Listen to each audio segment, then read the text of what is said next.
were talking about the idea of, you've been in this horrific event. Each of you has your own unique perspective to it because of the different roles. And how do you cope with this through the passage of time? Or is coping even a word you can use? I mean, whoever wants to run with that. Well, I know that for me, I don't cope well with it, and I have to just turn it off because I know that nothing is going to happen. I know that people ask me, what's the answer to this, Nancy? And I tell them we have the answer. It's nothing. Nothing is going to happen until we have 16 members of the Senate who will vote for common sense gun legislation. And until that happens, nothing is going to change. We can march, we can join groups, we can do protests, but until we change Congress, nothing can happen. The president is hand-tied until he has a Senate that will pass common sense gun legislation. And until that happens, America needs to wake up and say, every election cycle, I'm going to look at my ballot and I'm going to choose only people that will push for common sense gun legislation, or nothing is going to change. And it doesn't matter if those folks who won't vote for us, whether they agree with us or not, they're more interested in staying in power and possibly having a nice cushy lobby job if they ever get pushed out of power. So we can't even count on the ones that really feel the pain or pretend to feel the pain. We can't even count on them. All we can count on is the Democrats who are able to voice their opinion whether or not they're going to get reelected. And there is blood on the NRA's hands. There is no other way around it. The gun lobby has controlled the politicians.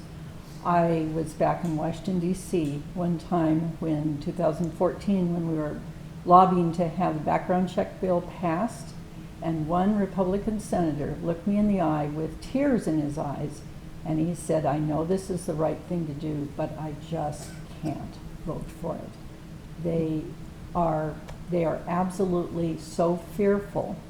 And so we've got to change that dynamic. The NRA used to be a gun safety organization. They have been taken over by very nefarious individuals, and if anybody in your listening audience is an NRA member, they need to tear up their card and they need to hold their leadership accountable. What are you thinking about all this? President Bush ripped up his NRA card a long time ago. Many people in my family, Republicans, ripped up their card many years ago. They're all about power and money, and they don't really care. So like Pam and Nancy and Pat have stated earlier, I agree with them. They will tell us behind closed doors or behind the cameras that they're for us and they agree 100%, but they're more interested in being reelected and by getting money and power from the NRA. What's it like for each of you when you look at your phone, you turn on the TV, you turn on the radio, you wake up in the morning and you go, there's another one? We're not surprised. Yeah. It has lost the element of surprise. It's expected. You know, people say, oh, well, in a poor part of town you expect that. I mean, ours happened in an upper middle class neighborhood on a bright sunny day. So for me, it's not a surprise, it's not a shock, it's another opportunity to be really angry and really sad, angry at our legislators, sad and heartbroken for the people who are this time being affected. But it's not a surprise. We've been doing this for 11 years, and some people have been doing it for 20, 30, 40 years. And we work really, really hard. But at this point, I don't have any more tears to shed. I'm just angry. I'm angry that nothing's been done. And how come they don't do something? If you look at some of the news reports or look in the papers, they don't even mention Tucson anymore. They don't mention Virginia Tech. My friend Lori Haas from Virginia Tech says, you'll discover that your date has expired. She told us that many years ago, and I didn't really think it would be true. but they don't even mention us anymore. Yeah. There's so many since Tucson. And it's almost every day. You know, It's it's a disgusting. uniquely American problem of high-income nations. If you look at any chart, we are 25 times higher than any other high-income nation. But we are also an ingenious and problem-solving people. So if we had the will, we could solve this. You're not going to stop every single person with a gun that has ill on their mind, but we can solve a lot of it. And we as Americans need to, if we are truly patriotic and care about our country, then we need to look for those solutions, and those solutions are there. Does it make a difference in this case that it's another classroom full of kids? Or is it still, it's just part of, just a variation of the same problem? One of my friends posted, it's these little children, and I said, every death is somebody's child. It doesn't matter how old that child is. Like Karen Teves up in Phoenix, her son Alex, who went to the U of A and then was in the theater in Aurora, is dead, murdered. She was advised, don't let this be the time you look at your son. You have to forego giving him a hug one last time. You can't touch him. It is too awful. So every one of those people are somebody's child, no matter how old it is. It doesn't matter how old they are. That's My right. daughter was in 3rd grade and 9 years old, and she had a bright future ahead of her. But I don't care if the person is 90 years old. It doesn't matter. One death a day would be too much. If it's 110, it's 33,000. When are they going to wake up? When are they going to do something? They don't want to do anything. That's what's so frustrating. Let's work across the aisle like we used to. Do something.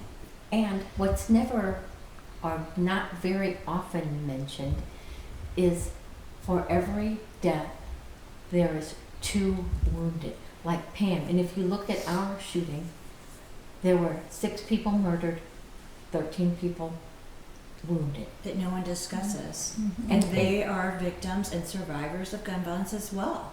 And what about all their family members and their spouses and co-workers and neighbors? They're all affected as well. So it's not just the people that are taken that day, not lost, taken. It's everyone else that is affected by this horrific. I know people that are first responders that have moved. They just disappeared. They will never be the same again. And their loved ones have reached out to me over the last 11 years and told me, my son will never come back here. He ran out of Walgreens and he tried to get a shot in. He was in the military and he has survivor guilt. He's never coming back. It breaks my heart. You know, the estimated number is 200 people a day are wounded. 200 a day. I was wounded after therapy for PTSD and good medical help. I'm functioning, and thank God every day that I'm here.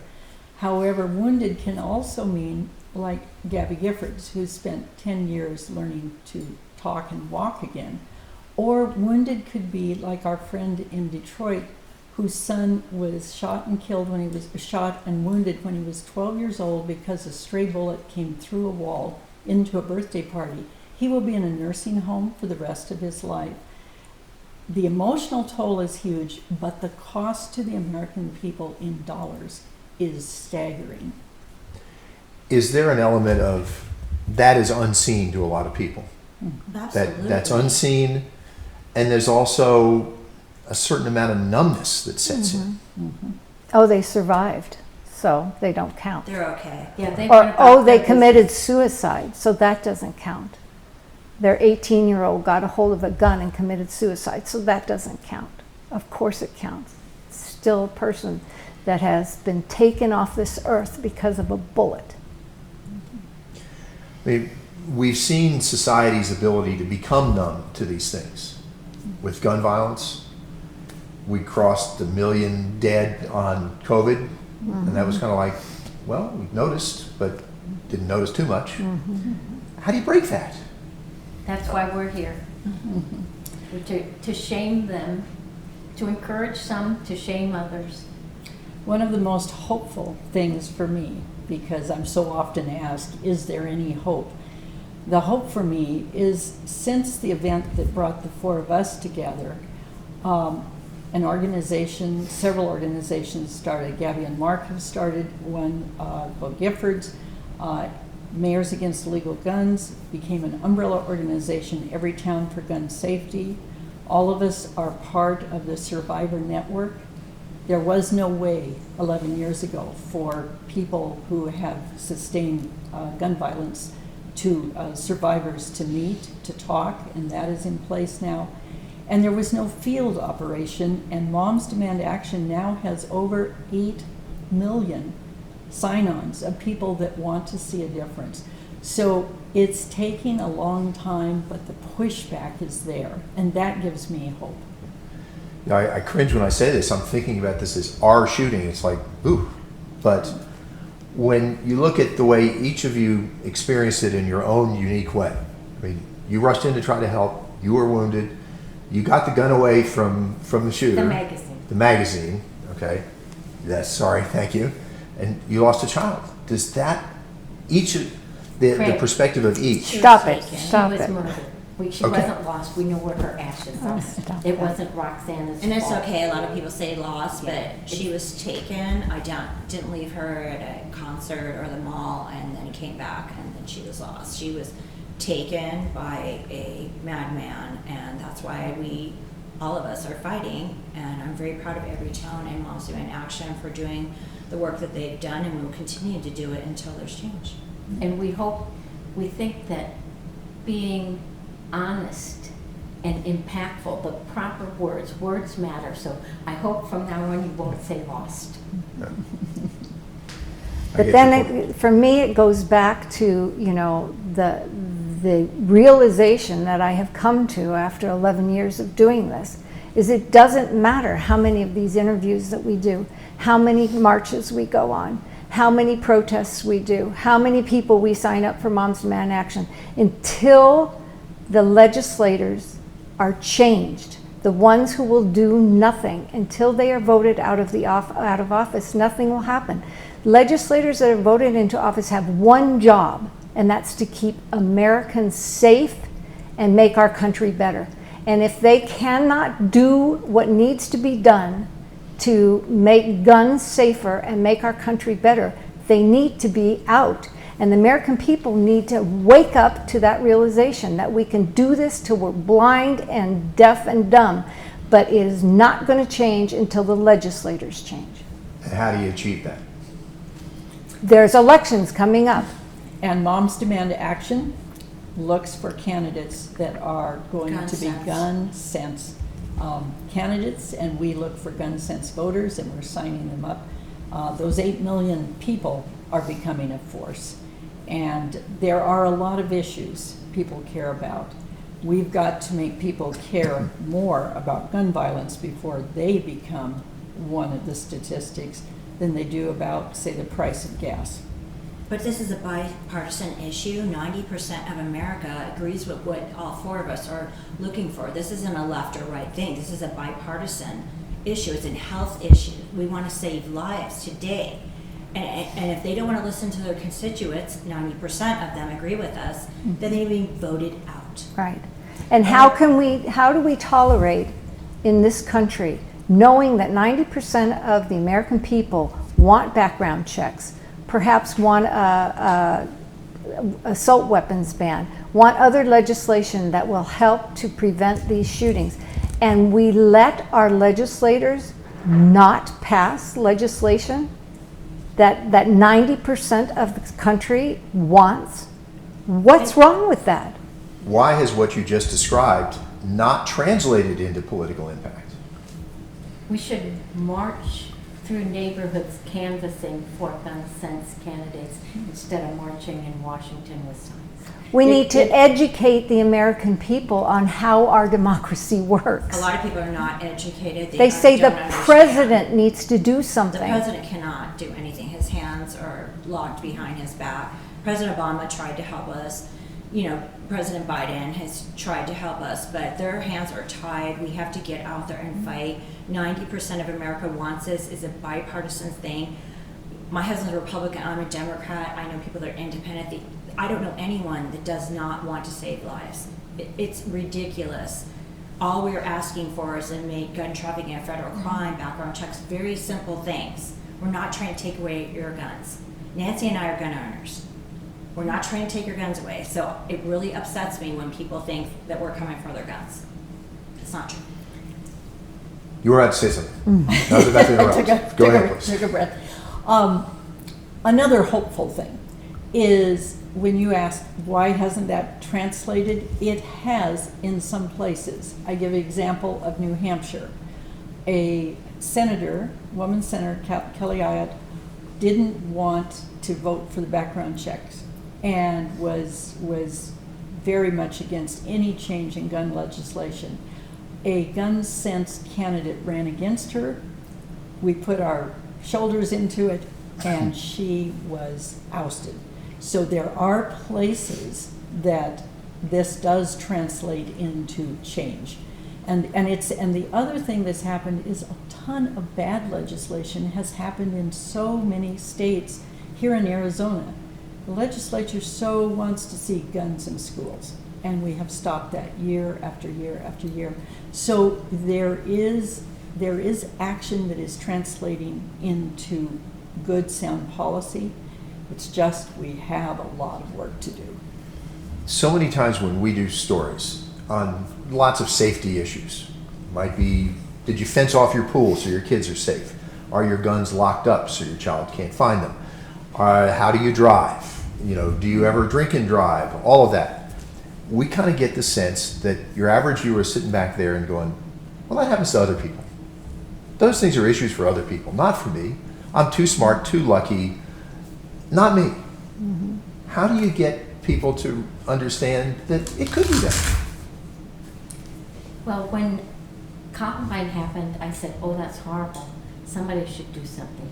Then Virginia Tech, and I said, that's horrible. Why isn't anybody doing something? And it took me seeing 6 people dead on the sidewalk and 13 wounded before I said, it's supposed to be you. So I don't know. And there's, like Pam said, there's 8 million Moms Demand Action members. So there are people that are not having to witness what I did before they come to the table. And if you're not at the table, you're on the menu. You look like you wanted to say something. No, I agree exactly what she's saying. You need to say your line about we're willing to sacrifice the children. Yeah, I mean, you said, you know, what do you think or how do you cope? And I am in total disbelief that our country is willing to sacrifice our young children for the right for people to be able to carry an assault weapon. We're willing to put our children in front of bullets so that we can protect our Second Amendment rights. How is that possible in the United States of America? Our children, our people who go to church, our people who go to a grocery store or movie theater, we're willing to sacrifice them just for our right to carry a weapon. What do you say to someone like that who said, yes, Second Amendment, there it is in writing, don't mess with my right to have that weapon?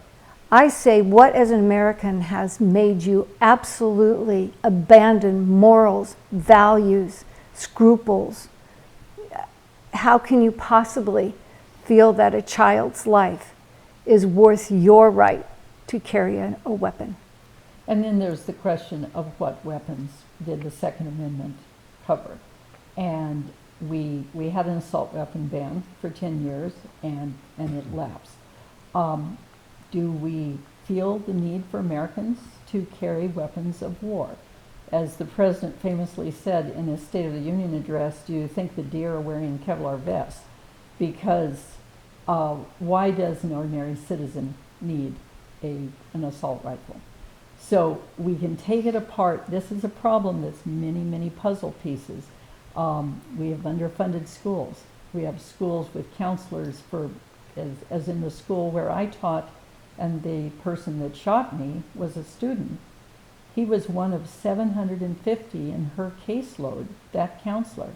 So until we're willing to look at all the puzzle pieces, taking the assault rifles off the street, putting more counselors in schools, it doesn't mean that law-abiding citizens cannot go through a background check and buy a gun. But we've got so many holes. Do you have some more hope for some of those other measures, the improved counseling and all of that? You can always have hope, because if we didn't have hope, the four of us wouldn't be sitting here today. And we're in a week we're lifting up Wear Orange, which is Pat is helping organize an event that where we're asking people to use gun violence prevention as a time of reflection, but also a time of action, and that's coming up in a week. We have hope. We do. So even with the next one and the next one and the next one, you all still have hope? Absolutely. We're going to fight this to the end. I mean, moms, you know, when they didn't have the DUI situation, those moms fought really, really hard. So people can be like, oh, people are going to drunk drive anyway, so let's not do anything. No, if you get a DUI, you're going to stay home. You're going to have a designated driver. Same thing with seatbelts. We're going to fight this because little by little, we're making great strides. And I have a lot of hope. I have a lot of hope. Things are going to change. And so we call on anybody watching to join us and make calls to, as Nancy has so clearly said, they need to hear from us. Somebody that worked in the Governor Ducey's office told me, we rarely get a phone call about gun violence. Let's change that. And I know way back when Sandy Hook happened, there was a lot of discussion of, well, surely this would be enough. But it wasn't. Mm-hmm. And it sounds like you don't think yesterday will be enough either. I often wondered how long it would take for somebody to up Virginia Tech's status. 32 dead at Virginia Tech. I think it took 7 years before Pulse. And Pulse, I believe, was 54. It took less than a year for their status to be overridden by Las Vegas, which was 58. And their 58, there's been several suicides after the Las Vegas concert shooting because people saw horrible things. One young woman that was working the concert that I know said she was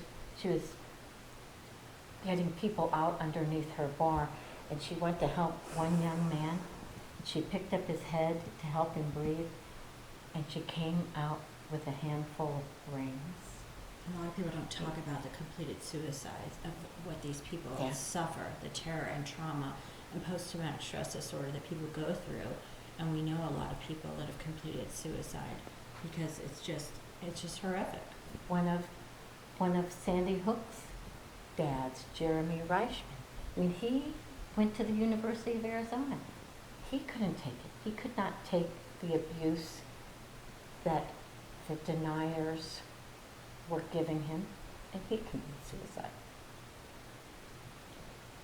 There's a ripple effect of any trauma, and that ripple effect is very pronounced with gun violence because it happens so suddenly.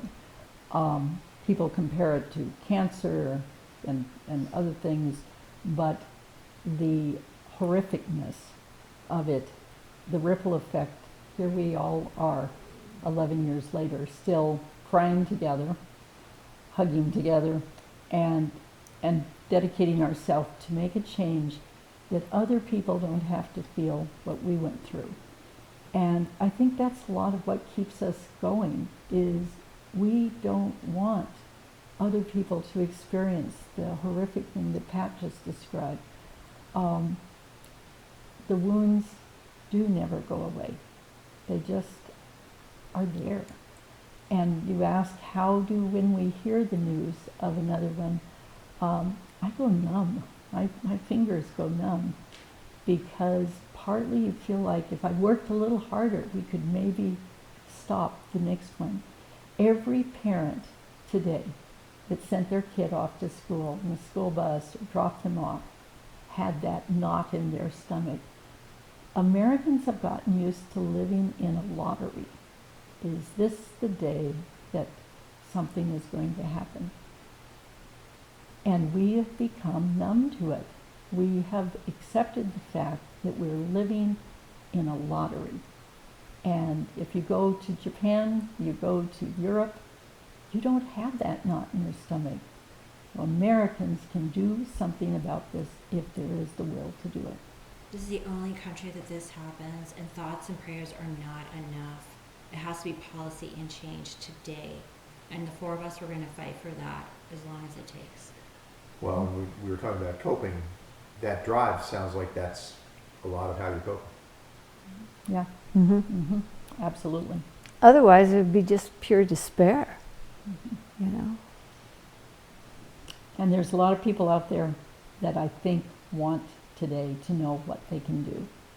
So our answer, our collective answer to them, Nancy said it so clearly, call every single person that represents you. And get involved. Don't be upset for 15 minutes, so to speak. Yeah. And then, oh, okay, you know, it didn't happen to me, so, you know, I'll post on my Facebook or Instagram for 24 hours and then just go on your merry way. No, get involved, make calls, donate, go to our meetings, help us. We can't all do it by ourselves. It can't be all the victims and survivors of gun violence, domestic violence. We need other people to stand up and fight with us, and we will get this done. Now, I was going to ask you, how do you beat the short attention span? Because we've got it. Mm-hmm. So as the media, we've got it. As a society, we've got it. I just keep on encouraging my friends and family. Well, my family obviously is on board, and my inner circle will always be on board, even though it's been 11 years. I just keep on encouraging. I signed up a bunch of people this morning at the YMCA. You just keep on fighting, you know. You just have to be strong and keep going. I'm not shedding any more tears. I'm over that. I am so angry right now that I am just in full force mode to sign up people and get this done, because I can't cry anymore. Mm-hmm. How many times can you cry? That doesn't help anything. And there's a sign up for the moms. Moms Demand Action, every town. There's lots of great organizations out there. Those are the two that I'm a member of. And get involved. Some people are like, well, I can't donate money, but you can make calls, you can go to events, you can vote. Everyone can vote. You can campaign for people that are willing to, Gun sense candidates. yeah, that are willing to be strong enough to vote, to keep the Second Amendment whole. I think we can do that and still have significant gun sense. And the short attention span is just till the next shooting. I know. It's And not just that short of every an day. attention It's span almost because every it's, day now. When it happened to all of us, we were just like, wow. And I never thought I'd be sitting here or standing here today talking to you. I was in denial. But here we are, and it's happening almost every day. And we all have to get involved. We can't just be, you know, stick our head in the sand or have blinders on. That's not going to happen to me, because almost everyone I know knows somebody, whether it didn't happen to their immediate family, a loved one, a relative, a coworker that has been affected by gun violence. So we all need to step up, work across the aisle, work together to get this done. I mean, Buffalo's already fading. Yeah, yeah, yeah. So, rear view mirror. Really. But thank you for helping lift our stories. well, We thank you. appreciate it. You've always been there for us. I appreciate it. And really, we're going to do our best to do justice to this. We're going to have to boil it down significantly, but we're talking about running the uncut version on our website, so if anybody wants to watch straight through, they can. But is there anything else that you all want to add in closing? We'll try to do justice in the time constraints we have, but is there anything any of you want to just simply add, something we didn't touch upon, a point you want to make or amplify? If you think it can't happen to you, think again. Will you promise to cut this? Hmm? Fuck And it's the a life NRA. It's a lifelong sentence.